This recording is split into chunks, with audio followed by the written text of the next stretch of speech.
Saya Ayu Staning Warno dan ini adalah pengolahan pangan suhu tinggi.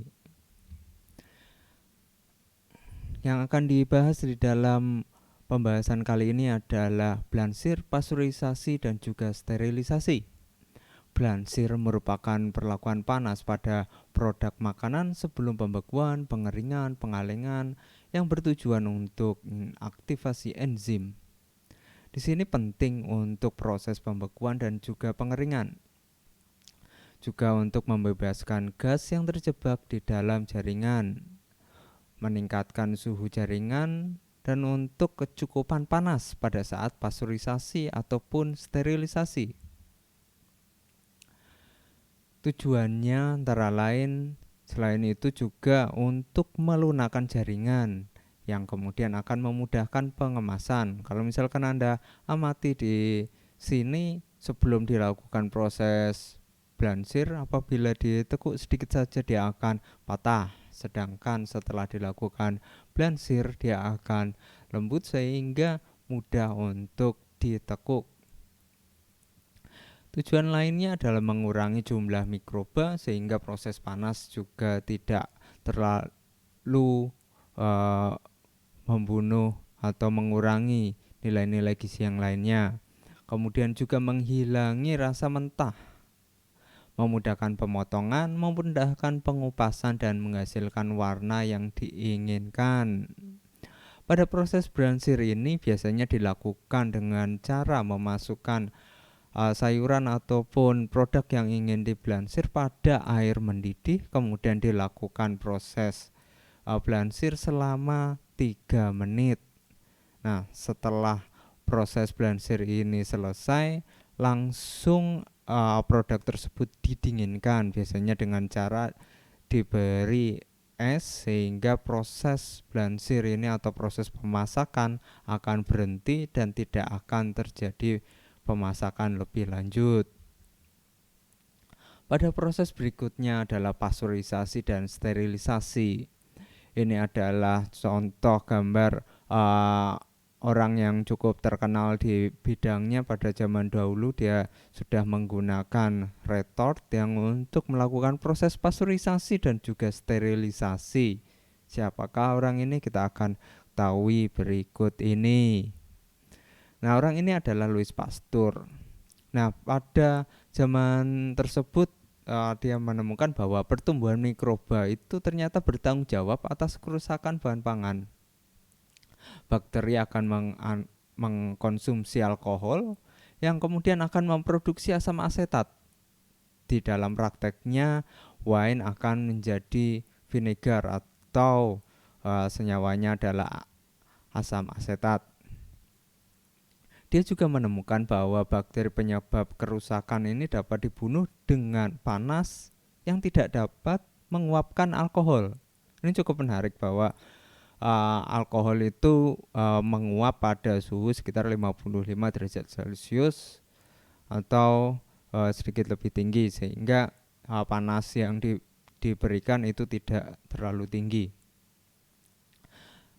Nah, proses tersebut disebut pasteurisasi, mengambil sebagian dari namanya yaitu Louis Pasteur sehingga dia berikan jadi nama yaitu pasteurisasi. Cukup menarik bukan? Nah, pasteurisasi itu sendiri adalah proses panas umumnya di bawah 100 derajat Celcius dengan tujuan utama yaitu membunuh semua sel patogen, meningkatkan umur simpan menggunakan konsep 5D. Nah, apa itu 5D? Kalau misalkan kita tuangkan ke dalam rumus matematika, maka disebut dengan log dalam kurung N0 per N. N0 ini adalah jumlah mikroba awal dibagi jumlah mikroba akhir, kemudian dilogkan, kemudian ketemu angka nilai 5, yaitu pengurangan hingga 10 pangkat 5. Kemudian yang berikutnya adalah sterilisasi komersial. Proses panas biasanya dilakukan pada suhu 121,1 derajat Celcius dengan tujuan utama membunuh semua patogen dan mikroba pembusuk. Di sini ada satu perbedaan utama yaitu pada sterilisasi komersial itu selain membunuh sel patogen juga ada mikroba pembusuk. Nah, akan tetapi pada sterilisasi komersial ini masih ada kemungkinan terdapat spora bakteri termofilik yang karena termasuk kategori termofilik, maka bakteri ini tahan dalam pemanasan suhu tinggi. Dalam sterilisasi komersial ini konsep yang digunakan itu lebih tinggi daripada pasteurisasi, yaitu menggunakan konsep 12D, yaitu proses pembunuhannya hingga pengurangan 10 pangkat 12. Nah, kita mau berdiskusi berikutnya pada sejarahnya. Sebenarnya apa sih kira-kira kalau misalkan Anda melihat gambar berikut ini? Di sini ada semacam kaleng atau kaca, botol kaca lebih tepatnya. Kemudian di sebelah kanan sini Anda bisa amati ada seseorang menunggang kuda. Nah, kalau misalkan kita lihat ini adalah Napoleon Bonaparte, kemudian di sini ada botol. Nah, sebenarnya ini menyambung pada sejarah penemuan kaleng, yaitu yang ditemukan pada 1795 oleh Nicholas Appert. Orang ini melakukan eksperimen selama 14 tahun. Mulai 1795 menggunakan kemasan kaca tertutup dalam air mendidih pada waktu tertentu. Nah, botol kaca tersebut digunakan untuk mengawetkan berbagai macam produk, termasuk di dalamnya adalah sup, buah, jus, dan juga susu. Nah, Nicholas Appert ini kemudian mendapatkan hadiah sebanyak 12.000 franc yang diberikan pada tahun 1810 saat dilakukan publikasi The Art of Preserving All Kind of Animal and Vegetable Substances for several years. Uang yang digunakan ini untuk membuat industri pengalengan pertama di dunia yang disebut dengan The House of Appert di kota Messi di negara Prancis. Nah, di sini latar belakangnya adalah kejadian Perang Dunia Pertama, di mana Nicholas Bonaparte pada gambar ini meminta atau membuat suatu sayembara di mana ditemukannya suatu cara untuk memberi makan tentaranya pada saat Perang Dunia Pertama. Nah, dalam perang itu logistik atau ketersediaan makanan itu sangat penting. Nah, dengan teknologi pengawetan dengan panas ini, dengan proses pengalengan ini, ya sangat memungkinkan untuk membawa makanan dalam jumlah yang cukup banyak tetapi tidak rusak di dalam perjalanan. Nah, yang kemudian dijawab oleh Nicholas Appert ini dengan teknologi pengalengan ini. Nah, seiring berkembangnya zaman itu muncul teknologi pengalengan makanan ini dengan pengembangan teknologi dari Nicholas Appert tadi, yang definisinya berkembang menjadi pengawetan menggunakan suhu tinggi, menggunakan kemasan hermetik seperti kaleng, botol, dan juga kantong. Hermetik ini artinya adalah udara, air, organisme, atau bahan lainnya tidak dapat masuk melalui pengemas. Nah, kalau kita amati di sini contoh proses pengalengan makanan, ini contohnya menggunakan ikan. Jadi ikan ditangkap, kemudian biasanya dibekukan secara langsung, kemudian setelah sampai di dermaga itu mulai disiapkan, dipotong-potong, dimasak kemudian dipotong-potong lagi, kemudian dimasukkan ke dalam kaleng, kemudian kaleng ini ditutup, kemudian proses sterilisasi, kemudian dikasih label, disimpan, kemudian dapat dipasarkan. Nah, tadi disinggung mengenai proses sterilisasi. Nah, kemudian tadi juga di depan ada gambar menggunakan retort. Nah, di sini adalah proses sterilisasi dalam jumlah yang sangat besar. Kotak-kotak yang berwarna orange ini merupakan kaleng yang digunakan dalam proses pengalengan. Kemudian kotak yang besar ini yang berbentuk silinder adalah retortnya. Retort ini dapat menampung ratusan hingga ribuan kaleng sekali proses untuk proses sterilisasi ini. Nah, kalau misalkan kita amati bahwa proses sterilisasi ini menggunakan panas hingga 121 derajat Celcius tadi. Nah, cukup menarik karena apabila menggunakan air saja itu biasanya tidak dapat mencapai suhu setinggi itu. Sehingga yang digunakan di sini adalah steam ataupun uap, kemudian retort ini digunakan untuk menahan steam agar tidak keluar. Kemudian dengan penggunaan retort yang merupakan tempat tertutup dan juga steam, maka suhu dari proses sterilisasi ini dapat meningkat karena tekanan proses itu menjadi lebih tinggi dari tekanan atmosfer. Nah, sehingga proses bisa dilakukan pada suhu 121,1 derajat Celcius. Nah, ini contoh gambar yang ada di industri.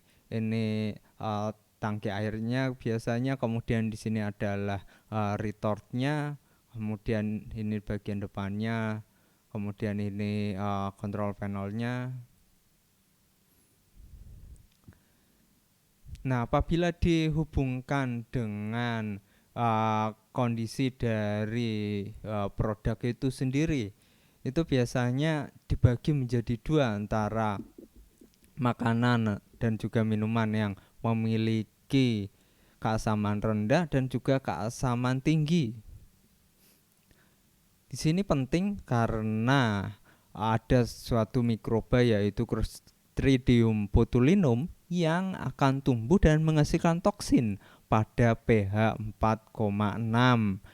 Toksin yang dimaksud adalah toksin botulinum yang dapat menyebabkan kematian apabila ada di dalam makanan dalam jumlah yang kecil pun. Nah, bahan makanan yang termasuk memiliki tingkat keasaman yang tinggi itu seperti jus, yogurt, produk tomat, saus dan juga sup. Di sini di sebagian sup dan juga sebagian saus ini dia memiliki sifat yaitu patogen tidak dapat tumbuh, karena biasanya patogen hanya dapat tumbuh pada produk yang memiliki tingkat asam yang rendah. Kemudian spora juga tidak dapat tumbuh, tidak ada ancaman kesehatan, sehingga sterilisasi komersial itu dapat dilakukan cukup dengan panas yang levelnya sama dengan pasteurisasi. Sedangkan pada pangan yang termasuk low acid atau yang pH-nya lebih dari 4,6, itu patogen tidak dapat tumbuh. Di sini patogen dapat tumbuh, spora juga dapat tumbuh. Akan tetapi ada ancaman kesehatan walaupun rendah. Nah, sehingga sterilisasi itu harus dapat dilakukan dengan proses sterilisasi menggunakan suhu tinggi atau prinsip 12D tadi. Nah, bahan makanan yang masuk di sini adalah sebagian sup, kemudian sayuran, susu, daging, telur, dan sebagainya. Nah, faktor penting pengolahan pangan dengan panas ini adalah mikroba penyebab kebusukan dan berbahaya bagi kesehatan harus dibunuh. Panas harus tidak mengurangi nutrisi. Ini sangat penting karena apabila suhu yang digunakan maupun waktu yang diaplikasikan terlalu tinggi, maka nutrisinya akan rusak sehingga tidak memiliki manfaat lagi bagi kesehatan manusia. Yang berikutnya adalah faktor organoleptik seperti rasa juga harus dipertahankan. Ini sangat penting karena kalau rasanya menjadi tidak enak maka tidak layak lagi untuk dikonsumsi. Kemudian total panas yang diberikan dalam proses itu harus lebih dari minimum yang dibutuhkan. Akan tetapi juga tidak boleh terlalu banyak yang berlebihan. Kemudian total panas tersebut untuk membunuh mikroba atau spora yang paling tahan panas. Jadi di sini contohnya ada beberapa mikroba yang memiliki tingkat ketahanan panas yang berbeda-beda. Kemudian kita ambil yang paling tahan panas sehingga mikroba itu akan mati pada setting pemanasan yang kita akan berikan. Nah, dalam proses pemanasan itu ada hubungan antara panas yang diberikan dan juga waktu. Nah, ini adalah contoh hubungan antara waktu dan juga suhu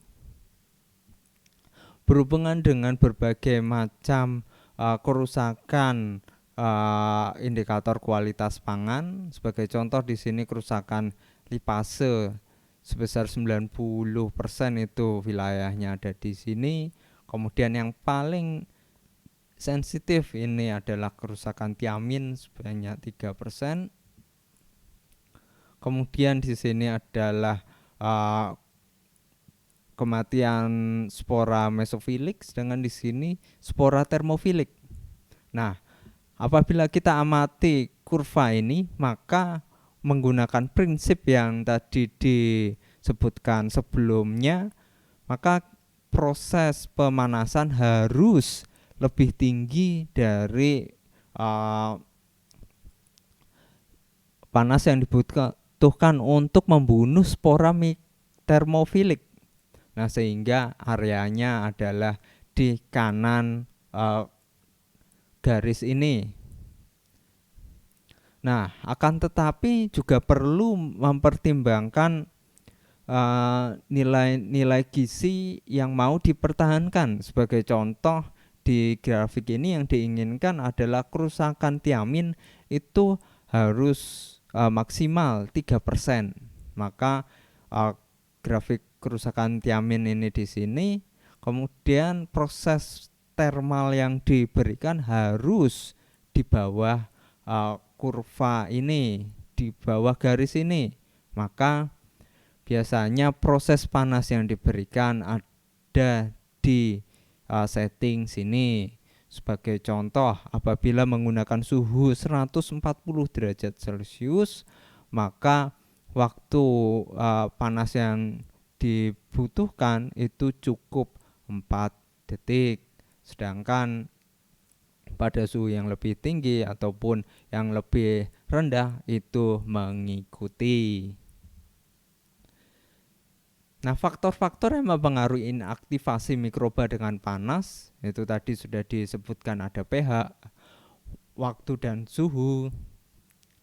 Juga penting diamati adanya viskositas karena ini akan mempengaruhi penetrasi panas dari produk tersebut, kemudian jenis produknya, kemudian apakah terjadi konveksi ataupun cukup konduksi. Sebagai contoh, apabila produknya itu padat, sebagian besar padat, maka proses yang terjadi adalah konduksi. Sedangkan apabila ada cairan, maka ada kemungkinan akan terjadi proses konveksi. Kemudian ukuran kemasan, karena jelas semakin besar ukuran kemasan maka penetrasi ke dalam bagian bahan pangan yang ada di tengah maka akan semakin lama. Kemudian jenis mikrobanya. Nah, untuk menentukan proses panas yang dibutuhkan pada produk itu kita perlu beberapa tahap. Yang pertama, menentukan mikroba pembusuk tahan panas yang mungkin ada di dalam produk. Kemudian menentukan kecepatan transfer panas ke dalam produk. Kemudian secara teoritis menghitung waktu yang dibutuhkan untuk membunuh mikroba dengan mempertimbangkan penetrasi panas. Kemudian diakhiri dengan melakukan validasi dengan nama inoculation pack studies, yaitu penanaman mikroba di dalam kemasan, sehingga kita bisa benar-benar mengkonfirmasi apabila kita memberikan mikroba di dalam kemasan tersebut seberapa banyak yang akan mati. Ini contoh daftar mikroba kebusukan pada pangan kaleng dan juga ketahanan panasnya. Ini dikelompokkan menjadi 3 berdasarkan kelompok pangannya, pH pangannya, kemudian ketahanan terhadap panasnya, kemudian heat resistance-nya. Nah, di sini adalah grafik hubungan antara waktu dan juga jumlah mikroba, yaitu banyaknya mikroba yang dapat dibunuh dalam suatu waktu yang di sini disebut dengan D value. Kemudian setelah itu juga dapat ditentukan thermal dead time-nya atau TDT, merupakan waktu tersingkat yang dibutuhkan pada suhu tertentu untuk membunuh mikroba pada jumlah tertentu pada kondisi tertentu. Tadi disebutkan di slide sebelumnya ada D value ini, kemudian dihubungkan dengan Z value di sini, yaitu perubahan suhunya. Kemudian yang berikutnya adalah kemasan pangan yang diolah dengan panas. Di sini kita menggunakan prinsip yaitu aseptic filling prinsip, yaitu suhu tinggi membunuh mikroba, kemudian menggunakan kemasan hermetik agar tidak terjadi kontaminasi ulang. Beberapa kemasan yang digunakan, contohnya di sini adalah kaleng. Keuntungan menggunakan kaleng itu menjaga produk tetap hermetik sehingga tidak ada kontaminasi mikroba, serangga, bahan asing yang akan menyebabkan perubahan kadar air, kadar oksigen, warna. Dan juga penggunaan kaleng ini menyebabkan produk itu mudah ditangani. Misalkan di sini ada produk daging dalam kaleng, itu kaleng-kaleng ini dapat disusun dengan rapi sehingga untuk proses transportasi itu sangat mudah.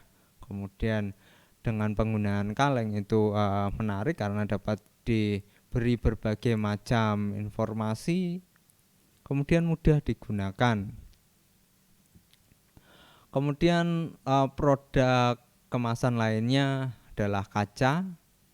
Keuntungan penggunaan kaca ini adalah kaca ini merupakan kemasan yang inert, tidak dapat bereaksi dengan produk di dalamnya, kemudian kedap, tidak berbau dan bersih, transparan, kuat, mudah dibuka dan ditutup, dapat dibuat menjadi berbagai bentuk, ukuran dan warna, dapat diisi secara vakum, memiliki umur simpan lama. Kan tetapi seperti yang Anda tahu bahwa kaca itu dapat pecah. Yang berikutnya adalah aluminium. Di sini contoh produk kemasan aluminium. Keuntungan penggunaan aluminium ini ringan, tahan karat, tahan terhadap produk yang mengandung sulfur. Kemudian juga dapat dibentuk beraneka ragam. Akan tetapi aluminium ini memiliki beberapa kerugian, termasuk di dalamnya adalah sambungan yang digunakan di dalam kemasan aluminium ini berupa kaitan, sehingga ada kemungkinan terjadi kebocoran. Nah, kemudian agar memiliki kekuatan seperti kemasan kaleng harus cukup tebal. Tutup tidak dapat dibuka dengan alat biasa. Nah, karena menggunakan aluminium ini, aluminium ternyata dapat memuncatkan beberapa produk makanan. Dan juga umur penggunaannya kurang dari umur penggunaan kaleng.